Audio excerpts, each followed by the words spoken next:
দর্শক, মধ্যরাতে মিছিল নিয়ে প্রধান উপদেষ্টার বাসভবন ঘেরাও করার উদ্দেশ্যে রওনা হয়েছিল বাংলাদেশ প্রকৌশল বিশ্ববিদ্যালয় বুয়েটের শিক্ষার্থীরা। তারা কিন্তু একটি মিছিল নিয়ে প্রথমে শাহবাগ মোড় অবরোধ করেন এবং এরপরে কিন্তু হোটেল ইন্টারকন্টিনেন্টালের সড়কটি দিয়ে প্রধান উপদেষ্টার বাসভবনের অভিমুখে রওনা হলে কিন্তু সেখানে আইনশৃঙ্খলা বাহিনীর সদস্যরা তাদেরকে আটকে দেয় এবং বেশ কিছুদিন যাবৎ একাধিক দাবি নিয়ে কিন্তু তারা মধ্যরাতে শাহবাগ মোড় অবরোধ করে তাদের যেই দাবিগুলো রয়েছে সেগুলো কিন্তু তারা তুলে ধরছিলেন। এবং আজকে কিন্তু তারা হঠাৎ করেই তাদের ক্যাম্পাস থেকে একটি মিছিল নিয়ে প্রথমে শাহবাগ মোড় অবরোধ করেন এবং সেখান থেকে কিন্তু প্রধান উপদেষ্টার বাসভবন অভিমুখে রওনা করেন এবং যখনই হোটেল ইন্টারকন্টিনেন্টাল মোড়ে আসেন ঠিক সেখানে কিন্তু আইনশৃঙ্খলা বাহিনীর সদস্যরা এই মুহূর্তে তাদেরকে আটকে দিয়েছেন। আমরা একটু যদি দেখাই যে আইনশৃঙ্খলা বাহিনীর সদস্যরা কিন্তু দুই স্তরের ব্যারিকেড দিয়ে হোটেল ইন্টারকন্টিনেন্টাল মোড়ের সামনে এসে কিন্তু দাঁড়িয়েছেন এবং দুই স্তরের নিরাপত্তা ব্যবস্থা আমরা এই মুহূর্তে দেখতে পাচ্ছি। দুই স্তরের যেই ব্যারিকেড রয়েছে সেই ব্যারিকেড দিয়ে কিন্তু পুলিশ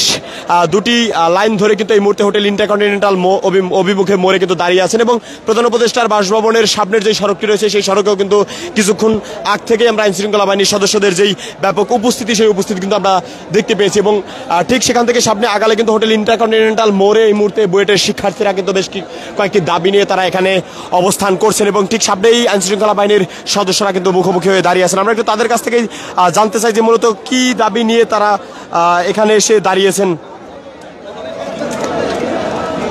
ভাই, আপনাদের দাবিগুলো কি স্পেসিফিক? আমার দাবি হচ্ছে আমাদের এক ভাইকে, সিনিয়র ভাইকে, রোকন ভাইকে হচ্ছে নেসকোর সহকারী ইঞ্জিনিয়ারকে থ্রেট দিয়েছে, যে জবাই করার হুমকি দিচ্ছে।